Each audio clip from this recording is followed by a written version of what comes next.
Assalamualaikum warahmatullahi wabarakatuh. Perkenalkan, nama saya Nirmawati Tahir, NIM 13142303. Pada kesempatan kali ini, saya akan menjelaskan materi tentang ruang lingkup manajemen sumber daya manusia. Latar belakang, sumber daya manusia adalah salah satu sumber daya organisasi yang memiliki peran penting untuk mencapai tujuan yang telah disepakati. Setiap organisasi harus memiliki pembedaan tersendiri dengan yang lain, khususnya dari sektor manusia atau sumber daya manusianya, untuk agenda jangka panjang juga pendek dalam organisasi. Menurut A.F. Stoner, manajemen sumber daya manusia adalah suatu prosedur yang berkelanjutan yang bertujuan untuk memasuk suatu organisasi atau perusahaan dengan orang-orang yang tepat untuk ditempatkan pada posisi dan jabatan yang tepat pada saat organisasi yang memerlukannya.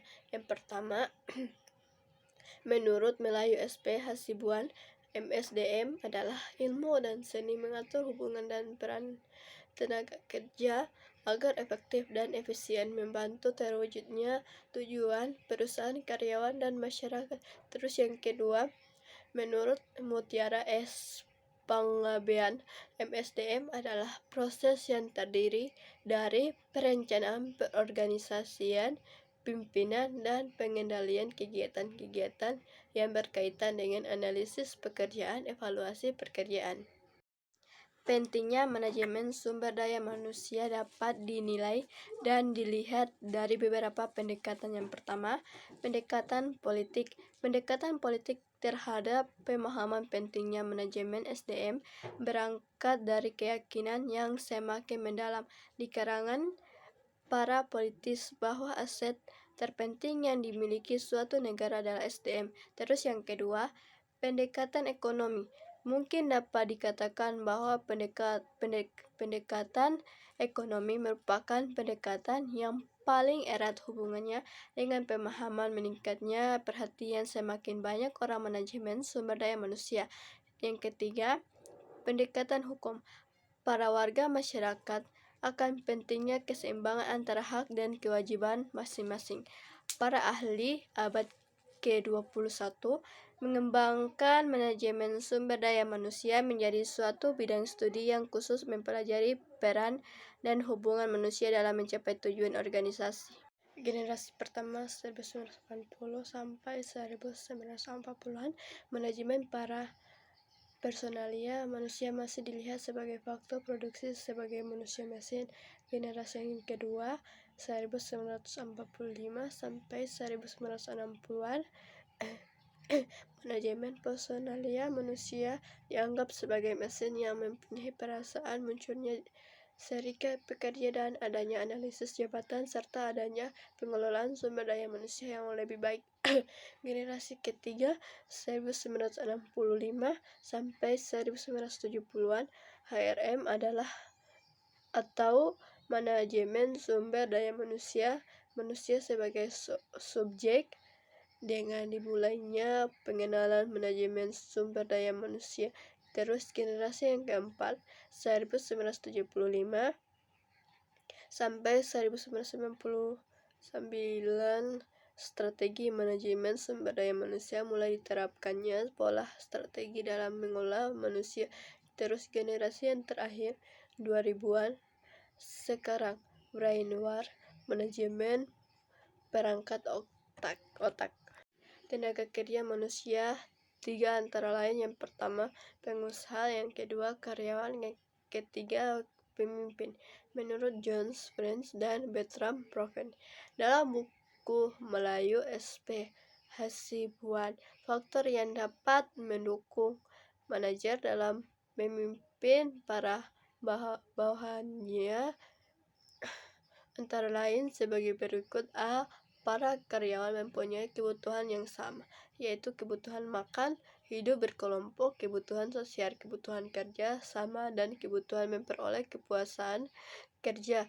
B. Orang-orang yang bekerja sama dan hidup berkelompok karena adanya keterbatasan. C. Orang-orang mau bekerja sama karena keinginan untuk mempertahankan hidup, berkuasa, mendapat pujian dan pengakuan. Kegiatan pengelolaan sumber daya manusia di dalam suatu organisasi dapat diklarifikasikan ke dalam beberapa fungsi, yaitu yang pertama, fungsi perencanaan. Planning merupakan fungsi penetapan program-program pengelolaan sumber daya manusia yang akan membantu pencapaian tujuan perusahaan. Terus yang kedua, fungsi perorganisasian, organizing, merupakan fungsi penyusunan dan pembentukan suatu organisasi. Yang ketiga, fungsi pengarahan, directing, merupakan fungsi pemberian dorongan para pekerja agar dapat dan mampu bekerja secara efektif dan efisien sesuai tujuan yang telah direncanakan.